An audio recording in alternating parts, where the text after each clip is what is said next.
IPL का ताज एक बार फिर से है आरसीबी के पास और विराट कोहली ने फिर से साबित कर दिया है कि आखिरकार वो क्यों इतने विराट हैं, क्यों वो बड़े मैच के खिलाड़ी हैं। जब कल आरसीबी ने टॉस जीता तो सबको ऐसा लग रहा था कि फाइनल का मैच है, दबाव ज्यादा होगा तो शायद आरसीबी बैटिंग ले लेगी, लेकिन आरसीबी ने बॉलिंग लिया क्योंकि उनके पास चेज मास्टर विराट कोहली थे। और विराट कोहली ने क्या पारी खेली, 75 रन की नॉट आउट सिर्फ 42 बॉल में। इस महान खिलाड़ी से हमें 3 बातें सीखने को मिलती हैं। पहली बात है कि अपने अंदर की भूख जिंदा रखें। विराट कोहली को देखिए, 38 वर्ष की आयु होने वाली है, लेकिन जब कोई विकेट गिरता है, जब कोई कैच ले ले, क्या सेलिब्रेशन करते हैं, क्या एक्साइटमेंट है, क्या एनर्जी है।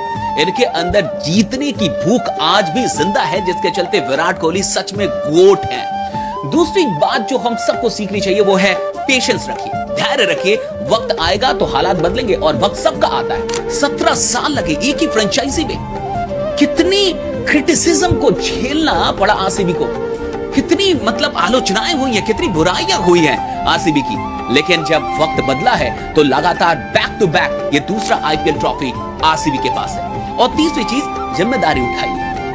देखिए, बड़ा खिलाड़ी वो नहीं होता जिसे सिर्फ खेलना आता है, बड़ा खिलाड़ी वो होता है जो बड़े मौके पे साबित करता है कि उसे खेलना आता है, उसे टीम को जीत तक लेके जाना आता है। आप देखिए विराट कोहली को, इनके स्टैट्स देख लीजिए।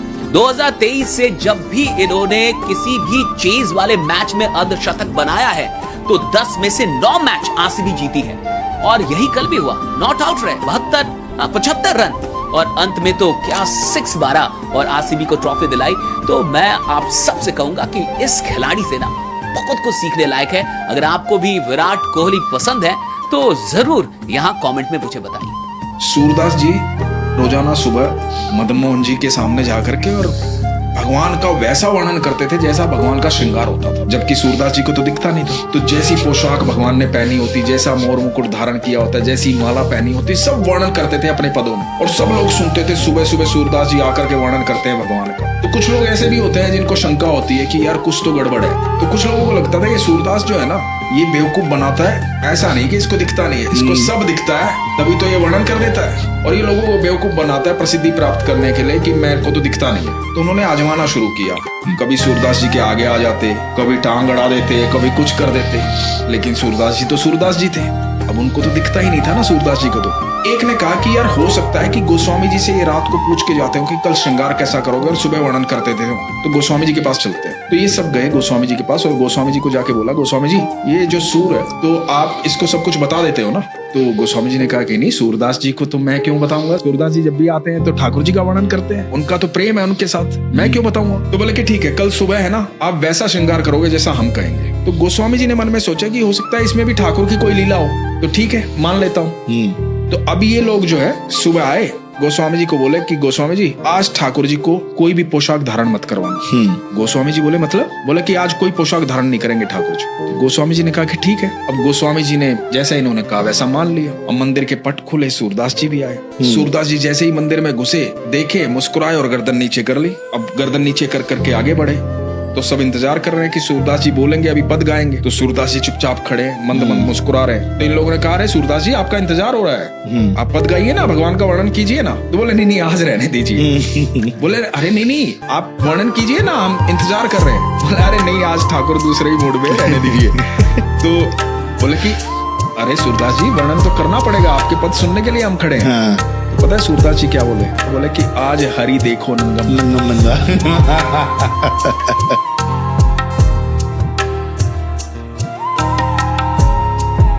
जैसे ही बाज नदी के किनारे खाना ढूंढने लगा, अचानक उसे एक मछली दिखाई दी।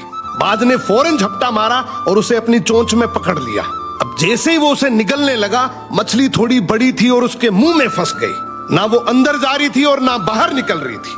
बाज बहुत परेशान होकर सोचने लगा, अब क्या करूं? किसी के पास जाता हूं, शायद वो मेरी मदद कर दे। बाज उड़ता हुआ जा रहा था कि उसने नीचे देखा, एक और बाज जमीन पर बैठा है। उसने सोचा ये मेरी प्रजाति का है, इसके पास जाता हूं, शायद मेरी मदद कर दे। वो नीचे उतरकर उसके पास बैठ गया। दूसरे बाज ने पूछा, भाई क्या हुआ, मुंह में मछली लेकर क्यों घूम रहे हो?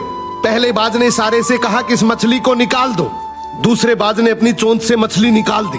जैसे ही मछली निकली, पहला बाज बोला, दोस्त तूने मेरी बहुत बड़ी मुश्किल हल कर दी, लेकिन तुम यहाँ जमीन पर क्यों बैठे हो? दूसरा बाज बोला, भाई नीचे देखो, यहाँ जाल बिछा हुआ है, मैं तो फंसा हुआ ही था, अब तुम भी फंस गए। पहला बाज अफसोस से बोला, मैं तो एक मुसीबत से निकला हूँ और दूसरी मुसीबत में फंस गया। तभी यहाँ से एक लोमड़ गुजर रहा था। बाज बोले, लोमड़ भाई हमें इस जाल से निकाल दो। लोमड़ बोला, ये बहुत मुश्किल काम है, मैं नहीं कर सकता। पहला बाज बोला, अब ऐसा करते हैं, कुछ और पक्षियों को बुलाते हैं। ऊपर से एक बाज का झुंड गुजर रहा था। नीचे वालों ने आवाज लगाई तो वो सब नीचे आ गए और वो सभी जाल में फंस गए। सब परेशान होकर बोले, अब क्या होगा। ये जाल एक लेपर्ड ने बिछाया था। लेपर्ड आया और उसने देखा कि बहुत सारे बाज जाल में फंसे हुए हैं। वो खुश होकर उनकी तरफ बढ़ने लगा। एक बाज बोला, मेरे पास जान बचाने का एक तरीका है। दूसरा बोला, जल्दी बताओ, लेपर्ड आ गया है। पहला बाज बोला, सब ध्यान से सुनो, हम सब एक साथ उड़ने की कोशिश करें। अगर अलग अलग कोशिश की तो बचेंगे नहीं, लेकिन अगर एक साथ उड़ेंगे तो जाल समेत उड़ जाएंगे। सब ने हिम्मत की और एक साथ पंख फड़फड़ाए। अचानक जाल जमीन से उड़ गया और सब बाज जाल समेत आसमान में उड़ गए। लेपर्ड नीचे खड़ा हैरानी से देखता रह गया। कुछ दूर उड़ने के बाद वो एक नदी किनारे उतरे। वहाँ एक छोटा चूहा रहता था जो रस्सी और जाल काटने में माहिर था। बाजों ने आवाज दी कि चूहा भाई हमारी मदद करो। चूहा बोला, अगर तुम सब शांत बैठोगे तो मैं ये जाल काट दूंगा, लेकिन आगे से बिना सोचे समझे किसी की आवाज पर नीचे मत आना। सब बाजों ने वादा किया। चूहे ने अपने तेज दांतों से जाल काट दिया। थोड़ी देर में सब आजाद हो गए। उन्होंने चूहे का धन्यवाद किया और खुशी खुशी उड़ गए। उस दिन सबने सीख लिया और आपको भी सीखना चाहिए कि एकता में ही असली ताकत होती है और जल्दबाजी हमेशा नुकसान का कारण बनती है।